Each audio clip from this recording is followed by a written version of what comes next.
જે અમારી વાત સાંભળતી હોય આપણા સમાજની દીકરીઓ, જે તમને મારો અવાજ સંભળાતો હોય ત્યાં કીધું કે આપણા બાપ દાદા પાઘડી પહેરતા હતા ને એ આપણી સંસ્કારની આપણી નિશાની છે.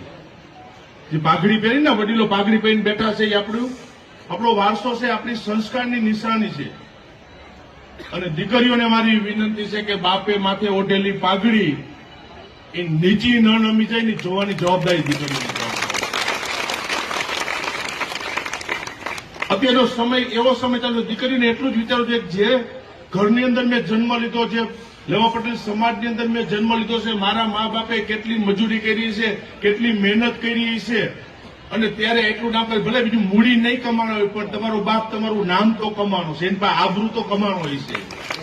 અને એ જે માથે પાઘડી બાંધેલું ને એ નીચી ન પડી જાય ને જોવાની જવાબદારી આવનારા ભવિષ્યમાં સમાજની દીકરીઓની જવાબદારી છે.